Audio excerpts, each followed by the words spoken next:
All right, I think we are good to go. So I'll just briefly introduce myself. My name is Tekwe, and I'm one of the CAs of the tournament. We've got a couple of other members of the CAP here as well who will introduce themselves. Appreciate that, like, usually there's a bit of a coordination issue here, so I'll just hand over to the next person, which in this case will be Sharms, and she can hand over to the next person. So Sharms, would you like to introduce yourself? Hi, I'm Sharmila. I'm also one of the CAs. Hi, everyone. I'm Luke. Hi, I'm Luke. I'm one of the DCAs. Hi, everyone. Vashini. Hi, everyone. I am Vashini. Cool. We also have Orcom with us. Hi, I'm Julio. I'm representing the Orcom for the Aztec division here. So we'll be here to answer any questions that might be relevant to that area.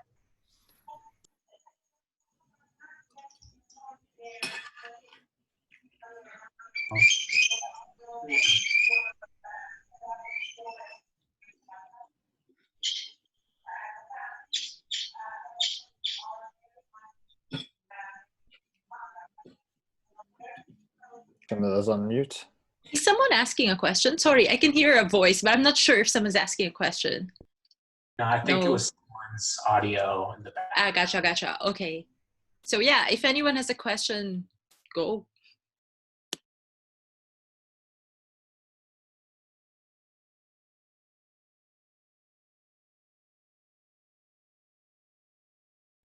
I guess quickly we can just announce some stuff and take advantage of having a group of people here. Being, I guess, two things. One, later today we will, very shortly we'll be sending out a variety of things to all the coaches, judges, and participants. What this includes is, one, the technical guide detailing exactly how the process for the tournament will occur. It's generally quite simple. It'll all be via Zoom.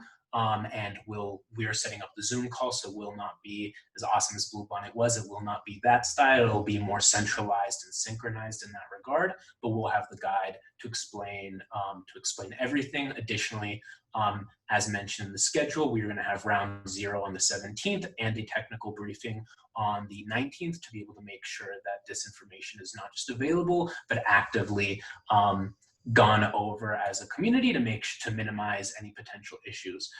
Secondly, there is a new very recently established board policy based on how to safeguard the students, and as such we've had to make a few adjustments. That being said, to be able to honor that policy and those adjustments, we will be sending out the consent stream forms. Now, obviously, those are not mandatory, but if you consent to being streamed, we would need those back. The code of conduct that reflects this new policy, that will be mandatory in order to compete. And then finally, we'll be sending out the ESL, EFL forms. The final date will be the end of prelim, so you'll have a little bit of time. You'll have a bit more time to complete that if you want, but we'll need that in order to be able to do best ESL and EFL awards. But everything else will be sent out. The schedules will include in that email, but are already available on Facebook, as are the pairings and sides for the first round of the tournament. I think that covers it. I have two questions. If nobody, I didn't want to be the first one, but like if nobody has anything, I have two questions. First one is. Sorry, Boyan. There was a question on the technical guide. So just before we move off, I just want to check, is your question also on the technical guide? No. Okay. No. So, Julio, there's a question for you that Kilian's posted on the technical guide. Can you just answer that? No, exactly. So the technical guide will do exactly that. It breaks down each of the steps of the process, both in terms of joining the call in the morning, how the prep rooms, how we'll be doing check-ins and the check-in to make sure everyone is there, the actual process of prep time for debaters and how we'll be putting them into the prep rooms, as well as how we'll be separating judges, coaches, and observers, just to make sure that there's not much an overload, and along with all of those things, as well as the steps during debates in terms of how long we'll be waiting for people to to connect. What are the steps that to try and resolve any technical issues, as well as the steps for judges. For example, we'll be using TabbyCat. TabbyCat only allows the chair judge to be able to submit the ballots. So we've set up an online ballot that panelists will be very easily able to fill in their information, show that to the chairs to make it easier for the chair to be able to upload all those things. So all of that will be detailed in the guide. If you have any questions about those things, happy to answer now as well, but all of that will be included and detailed in the guide. Can I quickly ask a follow-up question? Sorry, Bojana. No, it's make okay. sure, does it include things like, I assume there's some way of monitoring interaction between team and coaches during prep and the debate, and how we need to be set up for that. So that's included as part of this. Because yeah, okay, cool. In general, and just to answer that now, although that is covered in the guide, we're separating judges and coaches and observers from the students during the into the prep rooms. 1, 2, we're going to have members of the OrgCom in both divisions. Every so often check in to each of the debate rooms to make sure that all the debaters present are following all the rules of the tournament, such as not having external participants, not doing research, things like that. And yeah, I think those are the general things. But yeah, that is included there.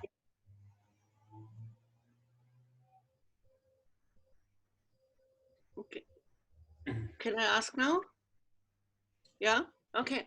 So one question is about when are we getting the sites for the round 3 and round 5 prepared motions? Will we know after the first round? So basically are you side locking, or will we find out, let's say, after the second round for the third one, right? So this is one. And the other question is, why did you decide to do the second for the power pairing during the tournament? Why you were deciding for points as a second criteria and not the number of the ballots? Because this is quite strange, which never happened before. So I'm curious about that. Yeah. So can answer that. To the second one, Bojana, that's actually the rules. As in, that is the rules for power pairing in the document. So we don't get to change that part. The rules actually say that we have to look at speaker before ballot, which is weird because when we break, we look at ballot, but that's the rules. The first question that you asked is also answered in the power pairing document, which is, so in terms of when the draw is going to be released for the next day, our goal is, and obviously this is the goal, but it depends on all the ballots being correct that we receive, right? So if we receive ballots that are not filled out correctly, or if a judge goes missing without filling out the ballot, that can cause delays. But the TAB team has let us know that after the last ballot is entered of every day, they'll need about an hour before they can release the draw for the next day. So when you... basically that means that we will not know the sites for the prepared motions only a day before, right? Like yes. So so we are not releasing the sites for round 3 and round 5. The other thing is, and in the document that we release, actually, if anyone is just able to share the link of that document as well on the chat. But this is not, I read that, this is not answered. Okay. Right? Yeah, this is not. No.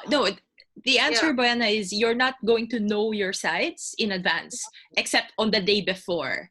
Yeah. Okay. Yeah. No. Yeah. Thanks. No worries. Anyone else?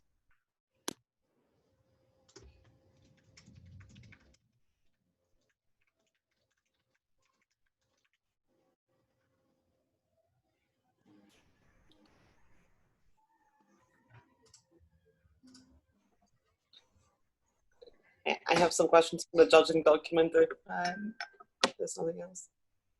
There's a question on impromptu prep and communication during the debates. In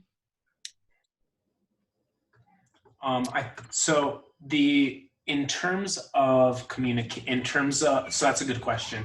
In terms of prep and communication, we'd ask that generally all the main spoken communication occur via the Zoom call. Is the main reason for that being that the more that happens externally, the harder it is to be able to verify if there are people who should or should not be there involved in that communication between the teams. That being said, I think as far as I understand, like writing up the case together, that is fine. It's just the general, especially specifically the spoken communication, should occur via the Zoom chat. And if I can just add a follow-up to that, sorry. If there are teams who have fewer quarantine restrictions who are physically together during the tournament, will they be able to communicate in person, or are they also required to speak individually on Zoom calls? I believe that the rule for that is that we're going to ask them to still connect and prep separately, just because so that there's no because while we are sympathetic, obviously, to the idea that and it's awesome that there are countries that are handling this better, that also does create a potentially significant competitive advantage or disadvantage based off of your location and your ability to connect with others. Thank you. No problem.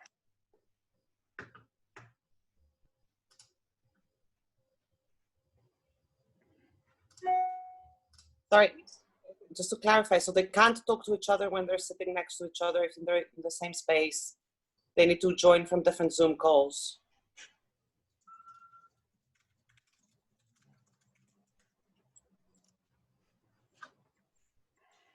So I think Orcom had a meeting with board last night. I'm assuming you got clarity on this.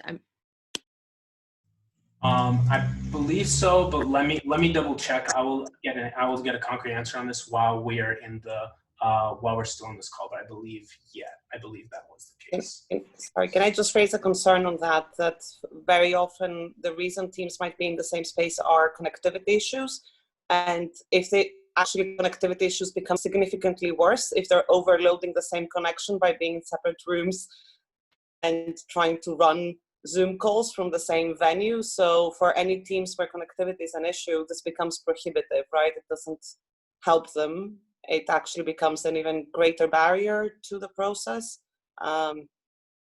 So this might be something to consider. That would be a primary reason why teams decide to be in the same space, and that kind of completely negates that logic of that being allowed. Yep. So I think you'll get the final tech briefing later today, but I think that's a very fair concern.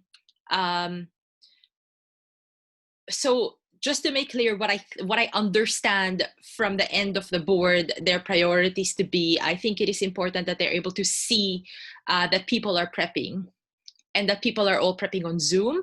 So I suppose the goal is, I'm not sure yet, like how this is going to look in that briefing. But I think the goal is as long as you can visibly see people prepping. So if you've raised the concern of like internet connectivity being an issue, this is something we'll discuss and we'll look into as well and bring up. Our assumption was that in those circumstances, the Zoom call would have to be open. The whole team would have to be visible on the Zoom call to be clear that there's no one else showing up. And so long as all members of the team are visible and no one else appears or is heard in the background, they are still prepping on Zoom. They're just not doing it from different accounts, right? Right. So we will get clarity on that and let you know after this call.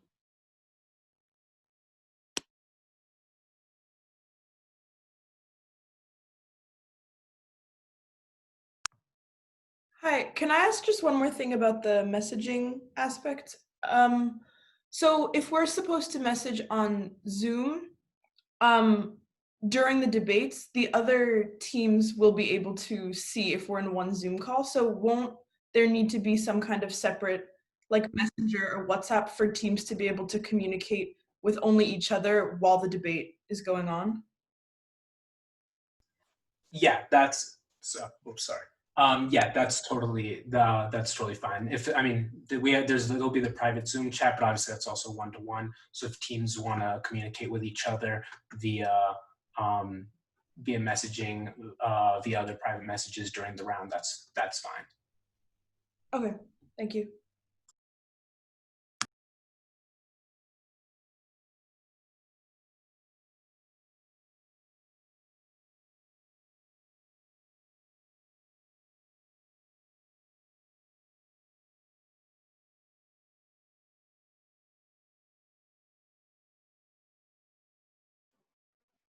Could I ask a couple of questions from the judging guidelines and that document? One issue, just one thing, there are different motion types mentioned in the document. Should we assume this is the range of motion types that would be included in the tournament? I don't mean that all of them will be necessarily used, but that no motion type that is not referenced in that document will be used. Yeah. Is that fair? And the second question is that there are a couple of places, I'm not sure if this has come up in recent briefings as well, but given the last ones that aren't around, there are things mentioned like characterization and framing. Characterization in particular is used as a part of the role of proposition team to provide. So my first question here is, what is the understanding and the description given by the CAP for characterization and framing, because this don't include exist in the rules. With regards to characterization, is it something that is needs to be explicitly distinct from the definition, and therefore proposition teams are required to provide a clear definition in addition to characterization? I'm asking this because in debates recently I've seen a lot of teams swap the two, and they have something that is, I'm assuming, characterization, but it's not quite treated as abiding by the same rules. And with regards to framing in particular, the reference made in reply speeches, that the reply speeches can bring a new framing, but I'm not clear on what exactly that is understood to mean and quite how distinct it can be from how the debate has been on until that point.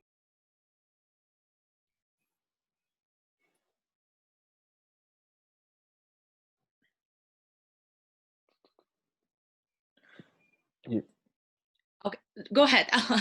Go after you. I think, and maybe we need to just make sure that we've got our ducks in a row on this one, but in terms of the distinction between framing and characterization, I think that in certain instances they are the same, but that characterization is typically a more general term and would apply to providing core understanding of the world in which the debate is happening beyond just the definition of the words in the motion. Do any of the CAP want to add more to that? So the sense I get is, this shouldn't be immediately conflated. I think characterization is, especially for action motions, you kind of have to describe the world in which the debate is happening. What is the context in which it's happening? In some cases, that's going to be the status quo. In some cases, it's going to be like, without saying too much, like a prefers a world context where you describe and define what that context looks like. And for some motions, you're also going to have to characterize what a counterfactual looks like. So I think, I guess a more technical way would be like, this is part of your problem identification when you're like setting a context and characterizing it, which you need to do as first, so it's clear what's happening in the debate, what it is about, what's up for grabs. So I think that's the broad sense in which that's meant there. In terms of framing, in reply, I think the context in which the term is being used as is when you come up and retrospectively reflect on the debate and ask yourself, so these were the most important questions of the round. These were where the battle lines were drawn. And this is where the debate turned, for example, would be examples of framing, or potentially painting a picture of what the world looks like on both sides at the end of the debate might be another example of framing.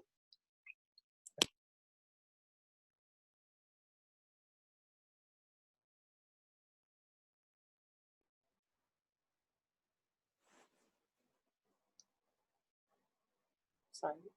Can I follow up for clarity? In terms of characterization and definition, so for example, I can use motions because this is safe.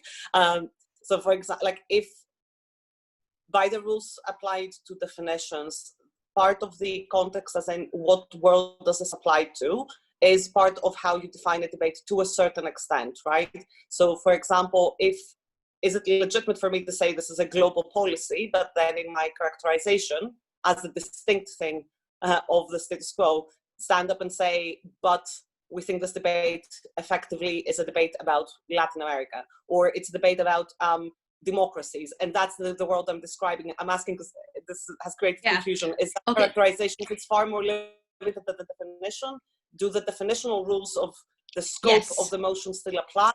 Yes. So the fact that the motion must apply to a greater likelihood of cases, or the fact that it must apply to the level of generality of the debate, carries through, and is a demand we make of teams, even in their individual arguments and even in their characterization. So if a team is sneakily trying to use their characterization to narrow the debate to a limit, in the same way they might in the case of arguments, for example, then they can get called out on this, yes. So that's not what is meant by characterization at all. Follow up. Are you allowed to deal with it in the same way that you are allowed to deal with a definition you find lacking? So are you equally able to completely challenge and reject or extend, etc., etc.? Yeah. I mean, in any debating, opposition either accepts or rejects the characterization of the world, and in some cases says, no, it's not as bad as you say it is, it's not as grave or wide-reaching as you say it is. So in the same way, let's say, so as you say in the definition, right, in the same way you would say you're narrowing the debate, or in specific arguments, in the same way you would say your argument only applies to such a limited range of cases, you can do the same with characterizations.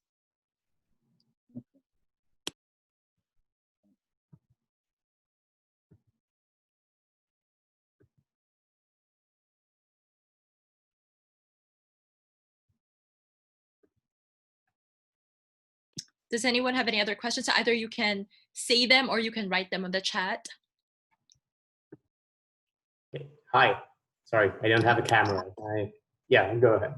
So in the judge's briefing, it's mentioned when discussing third speech material that newness is not a sufficient justification to discredit third speech material. My question is, how should judges treat material that is, especially if you want to maximize engagement in the debate, right? So if material that is pivotal to the debate comes very late, like in the third speech, especially in opposition, should that not be penalized in terms of either strategy because of failing to live up to the standard of providing a platform to maximize engagement, and as such making a choice that makes it harder for you to win the debate? So if a third speaker has a stark realization about the debate, should that not be to some extent discredited? Yeah. Shall I start and then you jump in, Shams? Or do you want to start? I'll just take like a very quick stab at this and then leave you guys after. So I think we need to decouple new material in general from new arguments and new responses. New material is allowed at third, and that needs to be very, very clear.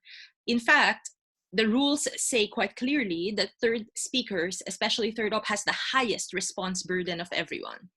So in order for them to discharge this response burden, they need to be allowed to bring new things into the debate. And they need to be allowed to like win debates or win issues in the same way all other speakers are, right? So material that is, I think what needs to be clear is, as a judge, ask yourself, what new stuff am I getting from this speech, in the same way you ask it of every speech. And then ask yourself, is this material responsive material, ergo consistent with the duty of the speaker to respond, right? Now, I reckon, and I'm going to stop here and like leave it to other people to answer as well. The distinction, so obviously third speeches, both prop and op, are not allowed to have new arguments unless it's been flagged in first. But even then, this is seen as unstrategic in general, but not illegal, right? And most people don't do the strategy of flagging it and then discussing it. If we look back at the rules, the examples that they use for new materials that must be discounted are quite like compelling instances of actually completely new arguments, or a situation where the first two speakers are running literally a hung case and not proving their burden, and the link only comes in, or the crucial argument only comes in third op or third prop, and in those situations that's problematic. Now, what would constitute a new argument? I mean, fair enough, if a speaker goes, here is my new rebuttal, which is actually a new argument, then fair enough, you as a judge ought to recognize that. That's fair. I guess so the first thing we're just saying is don't immediately dismiss new stuff. Second, what would a new argument look like? So it's a completely different line of argumentation for their side that had not been brought out before, or perhaps like a reference to the previous argument that was made, such that it is being rebuilt or reconstituted in a way where it's a very different argument. The conclusion is very different. The direction or the traction of the argument is very different. There was no way this is how you could have understood it in the previous speeches, in which case then you could discount that material. But I think it's very important to also not paralyze third speakers and say, you can't give us anything new anymore, while at the same time telling them your burden is to respond the most in the round. I think just to add to that, I think it's very difficult when a speaker is giving a critique of another team's arguments and showing why those arguments are wrong, for that to be a new argument as distinct from a new rebuttal, because you're directly looking at what the other team has said, how their logic has played out, and providing reasons for why that logic fails. I think where you're more likely to run into trouble is where you're doing reconstructive analysis, as Shamila's just said, and are introducing completely new justifications to build up your own case. And I think that's where you might see new arguments coming in. Obviously, that's not an absolute rule. There may be edge cases where that's not true in either scenario. But to answer your question around the strategy, I think that as a judge, you might be listening to the proposition team, and very early on in the proposition case, there is a very important argument that you feel needs to be responded to. At the point that opposition first speaker doesn't provide that response, that suggests a strategic gap in the op 1 and should be reflected in the op 1. Similarly in the op 2. If that response that you think if you think that a good response comes from op 3, you should credit the op 3 with having made that response and being strategic in making that response, but have reflected that it should have been earlier by how you've scored the earlier speeches. Thank you.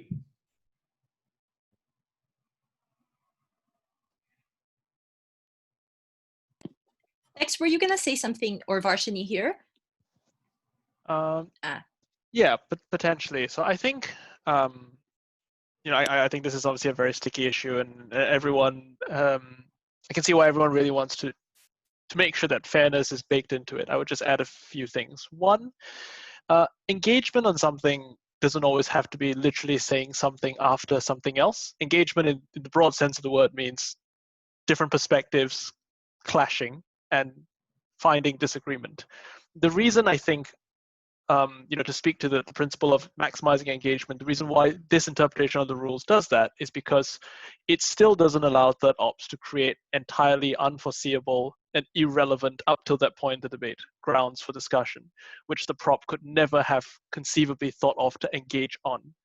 But in instances where there is an existing area for engagement, both teams have 3 speakers worth of 24 minutes of material to engage on those fronts. It's just that in the format of any debate, someone must come last. And that's why we put in place a set of rules to say you can engage, but only within these parameters. And those parameters are mostly the main issues of the debate.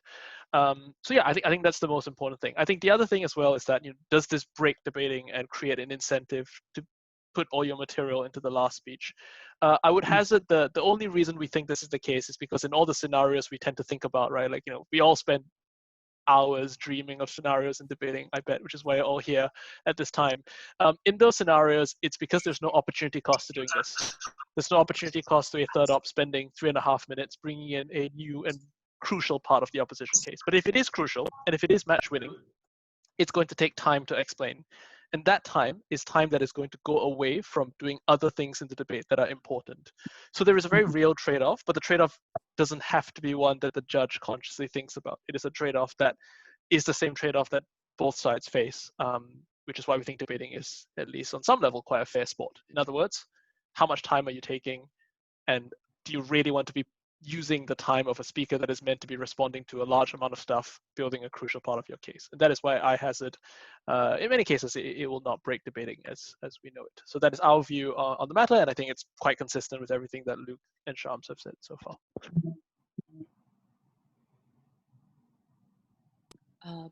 Cool. We have another question on the chat, or V? Okay. Sorry, I can't hear you. I think you're mute. Were you going to say all good? Yeah, I was just going to say yeah. I agree with everything you've said so far. This is so hard. I hate running this from separate rooms. Okay. In that question on the chat, in the unlikely event that teams do not properly characterize the context of the debate, would it be fair to have the assumption that it happens in a presently developed democracy? No. You assume functional societies with functional governments would be your broad case set. So perhaps, let's say the motion is this house would allow gay couples to adopt, and proposition is quiet about it and doesn't actually set a clear context here, which is kind of bad of them because they should. Opposition can assume a general context, but opposition cannot say, oh, we are applying this even to countries where even homosexuality is illegal. You have to defend it even in those countries, which would be quite unreasonable. But they don't have to limit it to the developed democracies, because there's like a wider range of cases that have functional governments that are able to enforce policy. So always err on the side of general, unless otherwise specified in the motion. One thing I'd like to add to that is that the way to think about context is not just what's the country level context. It might just be that the context of the debate is that it's happening in a deeply religious community, or the context of the debate is that it's happening in an area of high socioeconomic deprivation. And these are contexts that are common across countries, say both developed and developing, for example. So that would be the general context to assume if they don't talk about it at a particular country level.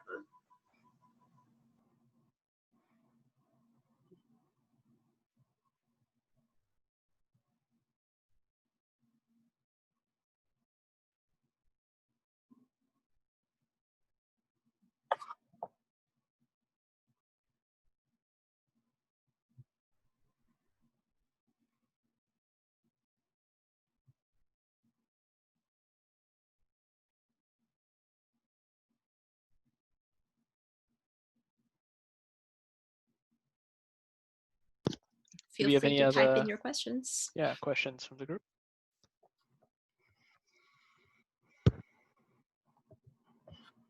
Okay, I have a question. Sure. Thank you very much. Firstly, I'm really pleased to join this meeting. My name is Altanay from Kazakhstan. Just a brief clarification about the contradictions I wasn't able to find in the briefing, unfortunately. Like in BP format, if, for example, the second speaker contradicts the first, we accept the first claim, right? And just want to clarify, is there some like rule specific maybe, or it is same as with BP format? No, so we have not prescribed the BP rule here, and I'll explain why. So if you are contradicting the material of your first speaker, that is strategically poor, because this means as a team, you both don't understand the issues of the debate and your case well, right? So that is a big strategic problem, and the speaker doing the contradiction gets penalized on this. Now, the reason we have not imposed the BP rule here is the WSDC rules don't indicate that, but second, in BP you kind of have two teams on one side on a bench, so you kind of want to protect opening half in case closing half contradicts their opening team, and you want to make sure that what opening says is what stands, because otherwise then closing teams will just contradict their opening teams all the time and forever win, right? So we don't have that constraint in WSDC because both teams do have an incentive to stay consistent with each other. In fact, a great incentive to do so. So we don't need that disincentive, and the way to deal with it in WSDC is to treat it as really, really, really poor strategy. And also, inherent to a contradiction is these two things can't simultaneously coexist. So you can't be persuaded of both at the same time, right? So just by virtue of that, the team isn't getting credit by contradicting each other already. And obviously, if the other side responds to that and points that out, then they get credit for pointing that out too. Okay, thank you very much. Just wanted to clarify this moment. No, thank you. That's a very good question, though. Hi, I just had a quick, very specific kind of question. On one of the briefings about definitions, one of the examples given that prop, for example, can't do on the selling organs debate is things like heart or brain or whatever. I was just wondering if that rules out, for example, someone saying in the definition that people can get money for the use of their organs in future. So when they die, that money will go into their estate, that sort of thing. Does that mean that's ruled out, or if I just wondered that sort of thing? I think this is a good spot. I think this is an issue of the graphics not conveying. So if prop wants to do that, they can. So if prop wants a really expansive model that says you get money for your heart and your kidneys, by all means, sure. I think what we're saying there is they don't have to defend that range if they don't want to. And if they stick to issues of organs or bone marrow or or blood, that is enough of a ground of a debate already, such that it's not unfair on op. So it's a fair parameter, I think is what we're saying. More than that, prop can never include these things as well. But that's a really good question. Thank you. I think we'll just make a note of that. Yeah. Okay, thanks. Sorry, and in addition, just to make that clarification, because I know it says that it might be unfair for prop to have that definition stand in the debate. It is less that you can't sell your organs once you're dead. It's more that you can't expect prop to defend selling those organs or being forced to sell those organs, I guess, when you're alive, in a way that it would compromise your life. That would be unfair for prop.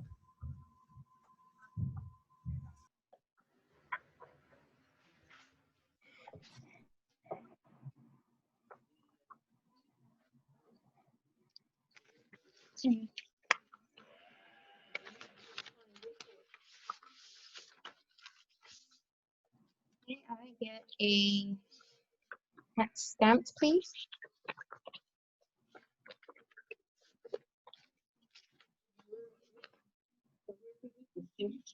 Pardon? You need a blank copy and I have a stamped copy already. Pardon? We usually give you two, so I don't know if the process is not consistent, but I brought this just in case, just to show you this time that I have. I think someone's, you know, this young lady over here. someone asking a question.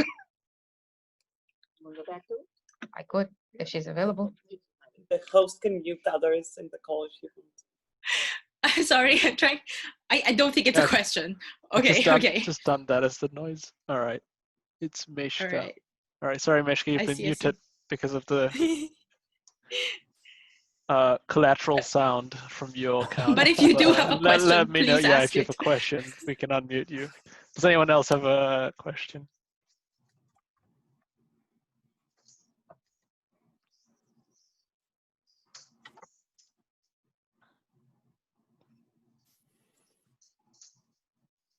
Right, here's a question. If a speaker does not explicitly point out what they are doing, i.e. that they are rebutting, but you can tell from their speech that that was their intention while making responses, what would the best thing to do be? Would it be marked under poor strategy? I'll give a really quick answer here and pass it on. I don't think this should be the automatic assumption. So in an ideal world, speakers will always flag exactly what they are doing and tell you, I am now moving on to my arguments. But actually, like, I mean, part of debate is also style and performance, right? Like if you as a judge understood that that is what is happening in the moment, then that means the speaker was, I mean, so based on your question, it seems like it was very, very clear to you that a rebuttal was taking place, in which case there probably isn't a problem in how it's being conveyed.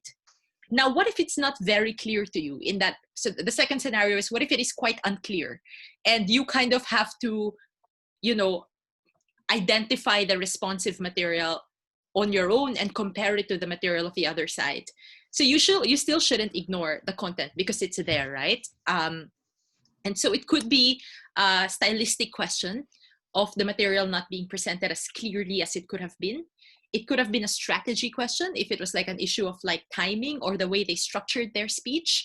But don't be overly prescriptive as well in terms of how speeches should be structured. So it's also okay for speakers to say, I am integrating my responses and my arguments, and at the point at which I'm responding, I will tell you. So I think, I guess the answer would be don't prescribe before the round that I must see this in order for it to be good strategy necessarily. See how effective it has been in the message being delivered to you, and on that basis, act on it.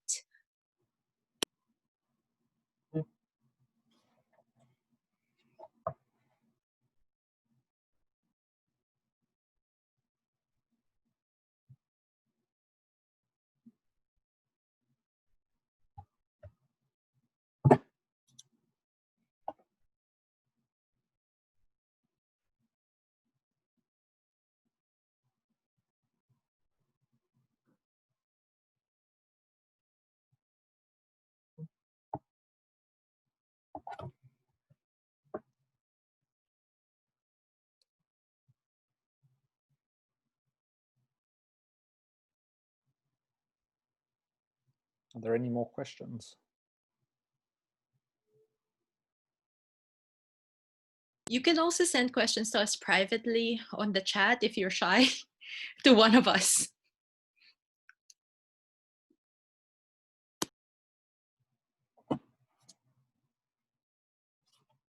Sure, I'll go ahead. This is not very explicitly in the question form in my mind, but I'm gonna ask it anyway. So in the judge's briefing, it was relatively clear that the CAP wanted judges to be marking explicitly after deciding who won the debate in terms of putting in speaker points. So the question is, do you want the judges to still be doing things like provisionally scoring, or like how much do you expect to be the average amount by which you, like, as a judge, should allow yourself to have misinterpreted like the first speech by the end of the debate? Like, to what extent does allowing more speeches or more time for that to coagulate in your head for the first speaker mean that the recency bias of what happened later in the debate might be changing your view of that particular speech? If that makes any sense, just off the top of my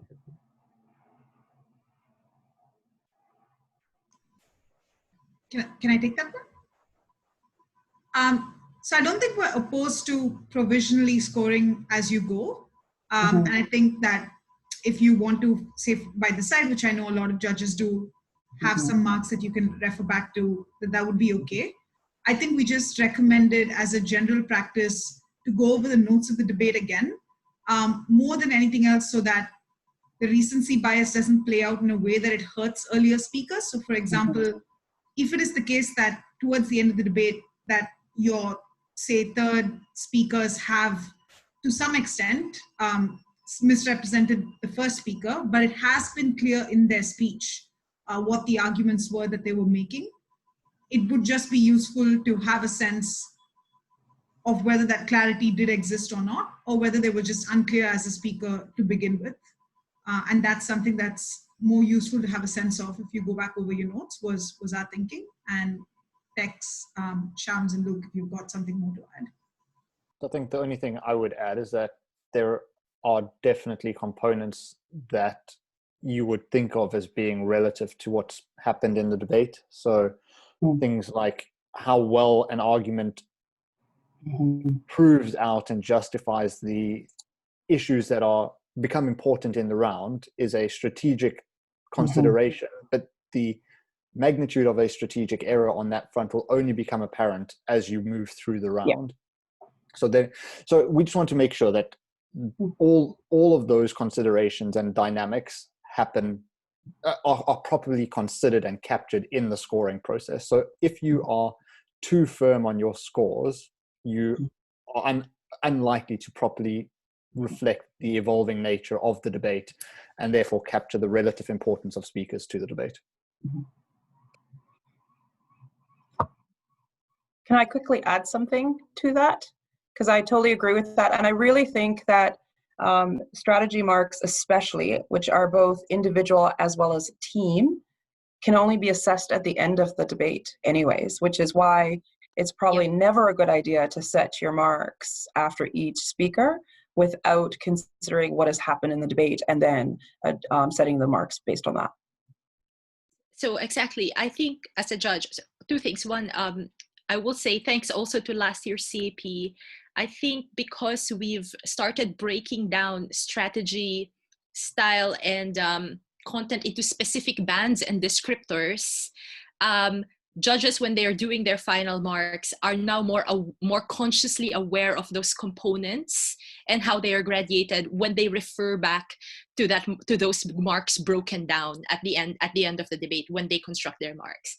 The reason I don't feel the need to strongly suggest that judges do marking live, although will not preclude it as well if they're more comfortable that way, is the way I think we decide what is important in the debate is, first, what do both teams explicitly agree on is important. Second, what might they be implicitly agreeing on as important. Third, what did one team successfully prove to be important? And fourth, in rare cases of chaos, what does the average reasonable person judge think is important, right? And a lot of these things become clearer as the debate progresses. Your point on recency bias, I think, is very, very important. And I think it is, it supplies a reason for us to remind judges to go through their notes again before deciding the debate, and perhaps to even make quantitative summaries or comments of the most important stuff or unresponded stuff as they are doing note-taking. So this perhaps speaks more to something we should probably do, like a quick brief on note-taking, rather than necessarily marking as the speeches occur.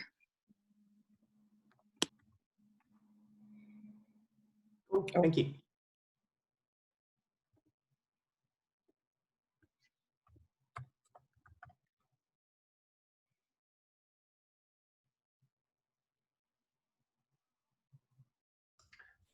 Really quickly, if we're waiting for another question, I've got a clarification on the previous question asked about the teams preparing together. So the way that this is going to work is, in general, the rule will be that for the most part, the rule will generally be that teams should not prepare together. Teams should connect separately in order to make sure that as much as possible that teams are preparing and operating under the same conditions.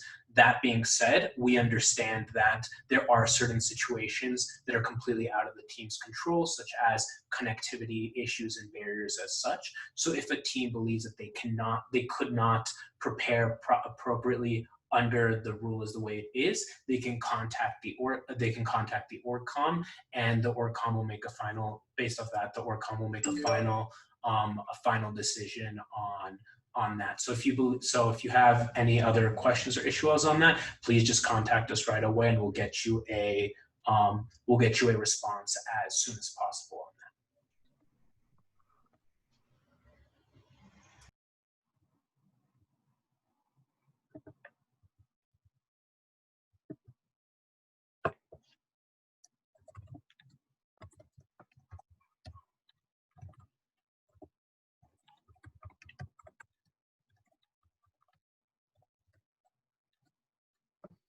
Sorry, just a quick question about that particular thing about teams and connectivity. This might not be the right forum for it, but is there a way that the board can just have a think about that? Because it just seems a bit odd, I would say, that like there are that it's quite confusing. Why you could be able to have your team in one place and not and have to have them on Zoom. Yeah. Can I comment on that? Because actually, I was having this conversation with Julio in the chat, in a private chat, I mean. So the issue was that there were some teams for whom the Wi-Fi connectivity was a problem, and they were asking whether or not they would be able to go to the school that the kids are from, because Wi-Fi is stronger there, and the Wi-Fi connectivity in individual homes were problematic. And so that was the reason why, although we had a general kind of sympathy and concern for them, we felt we did not want to be able to kind of say blanket policy. It's like, whatever you want to do. We want to say you should be in separate places so that everyone has the same conditions under which they're working in. However, in the same way that, you know, we also have sometimes organizations that will say, can we have an exception to the fee, the registration fee, because of these circumstances, or et cetera? We would not want to say blanket no, that it would actually have to be a case-by-case decision, because, like, you know, if it was Team Syria and it's like, we just cannot rely upon our members to be doing this from their homes. Yeah, so I think that's entirely fair, but my question is more the other way, because when connections go down, then if you've got them all separate, then that's going to be probably more problematic than if people are together, allowing them to do it from that. So wouldn't it just make sense to allow people, if they're able to be together, to just do that, as opposed to having to go to the board and ask for acceptance of it for a situation they don't know will occur, and they might not have tested with 3 adjudicators, a coach or a couple of coaches. Right. So that does raise the question, though, then, if essentially what's going to happen is we're going to have teams, like, let's say they're in a country whereby the rules around association and social distancing, et cetera, are different or relaxed, right? So you have the team all get together, they stay in a hotel all together, and then it raises the questions of stuff happening in the hotel. Are we responsible for this? The board has been spending a lot of time about safeguarding of students, and especially since we can't actually be there to be even able to act upon some of those safeguarding policies, we were really hesitant to just kind of throw the doors open and say whatever you'd like to do. So this was part of the reason why, you know, we were kind of thinking, well, if we generally believe that the kids are going to be in their own individual homes and preparing for the debates and working and participating in the online debates in that venue, then issues around safeguarding becomes less of a concern for us. So we were more concerned about the increase in safeguarding issues if we didn't have any kind of like parameters around which teams came together, right? So that's what we're trying to balance. Presumably safeguarding, though, does apply regardless of if it happens in some countries or if it happens in no countries or all countries. So if there's the possibility that you decide, so that's risk as opposed to actual liability is my... Right.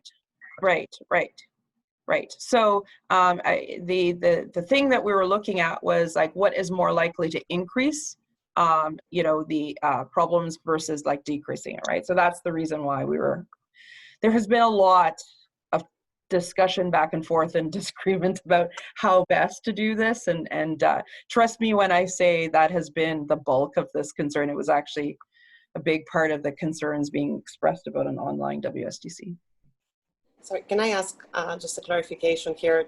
Sorry, Tracy, because part of the original question about the setup from us, because we have an issue with the connectivity. My main concern at this point is that given connections here are not the best, they're also not the worst, right? They just vary largely between regions and infrastructure. our main concern is that because we didn't have that rule in place, we did make like a certain plan and certain provisions for how we thought this could best work to have a stable connection. Potentially, like, we could have made a different plan, but like it's just a question of how the proximity to the tournament that is concerning us at this point, of changing the logistics that have been put in place to secure a good connection as much as possible for the smooth participation of the team.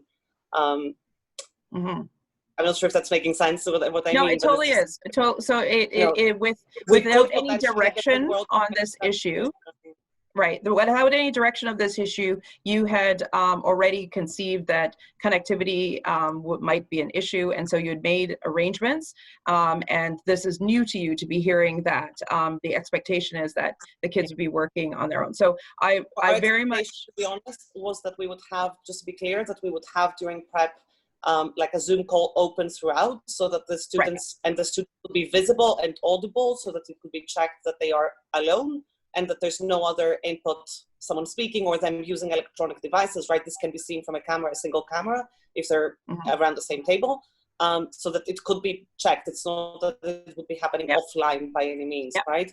But not connecting from different devices, because we couldn't, well, at this point, to be honest, not necessarily a month ago, but at this point, securing that they each have a stable, equally stable connection from their homes is not necessarily something that can happen, right? So that's the assumption. We weren't assuming they will be allowed to prep offline by any means. But we also thought that potentially there's an upside to teams that can prep together, not in terms of for the teams, but also in terms of checking that no one is interfering with prep, because when each person is in their laptop, it creates a potential for them. You don't know what they're typing away into, right? They could be typing away into a shared document with each other or with their coach, and that's very hard to track. Whereas if you're seeing them around the table, you actually have more visibility of what resources they're using and accessing. So we thought that they're like, given that there were strengths and weaknesses in both and issues with both, since there wasn't a clear direction, we went for the one that technology-wise was facilitating it better. Right.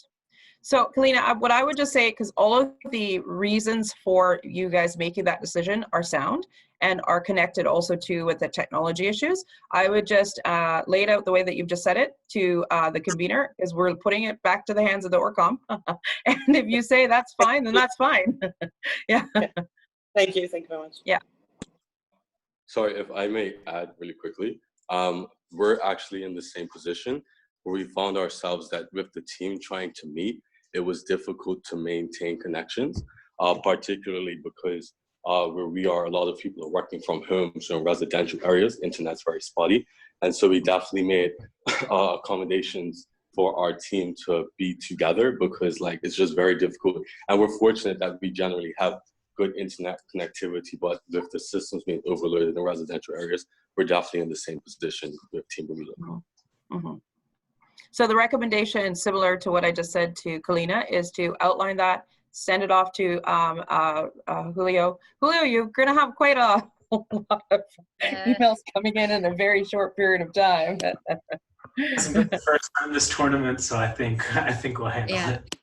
So this has been really useful. I think what we'll do is we'll convene after this meeting, revisit these decisions in light of the comments you've sent us, and try to get this out to you. Either tonight or tomorrow morning, but like with enough time for you to be able to know what is going to happen. Yeah, I agree. I'm sorry. I think especially at the time when we were talking about the possibility of an online tournament, that was when we were all in like lockdown, basically lockdown. We were not thinking in terms of like kids being able to get together, because quite frankly, many schools were out, and there were quite strict rules in place in terms of even the number of people that could meet up and convene. In some countries, it was like no more than 4. So it was like, how is that going to happen anyway? So we just didn't think it was going to be as big of an issue, but here we are a week away, and things have actually started to loosen up in many countries. So I see how this is just kind of added to the uncertainty about this.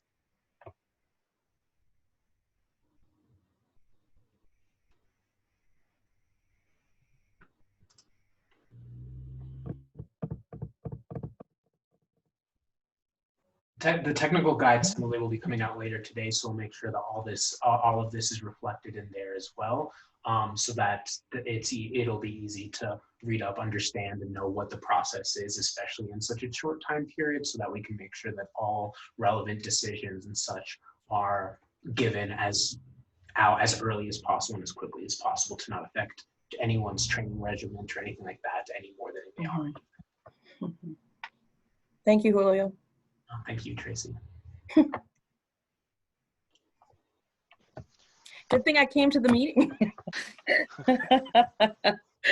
I was at the WSDC judging for that, and we got a break. So. I'm conscious this has been going on for about an hour, so you know, that's as long as any lecture or Zoom call has any right to be. I propose we just wrap it up there, but if anyone has any questions that come to mind from your communities, from your, or just, you know, later on, you can always send them to us in all the channels that exist, you know, on Facebook to the Orcom, or pass it to us, or via email, and we'll obviously get answers out to you. Dex, Sorry, we Shams. have one more question. Yes, I'm sorry. sorry. No, I that's got a fine. private question, which is, may I know the certainty that no research will be done during the debate by the speakers and in prep for the impromptu? So we are, as like most WSDC competitions, we don't allow access to the internet and research during impromptu prep. And we will make a best effort to monitor this, right? As in, we will have volunteers in those rooms watching teams prep, flagging suspicious behavior. But obviously we are not in the same rooms as these people. So some of this is an honesty policy.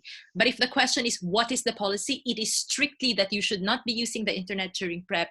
You shouldn't be consulting with a third party. You should have your almanac with you. And that will be part of the tech guide. And we will do our best to monitor this within the limits of a pandemic and online surveillance. All right. One more question. Sorry, but keep it coming. Fine. Should independent adjudicators conflict the country they are from, even if they are not affiliated with the team or coach? Please just put it down and indicate that you have no relationship with them, and then we will make the decision. But err on the side of giving us more information rather than less. It is likely that you still will not be judging your home country.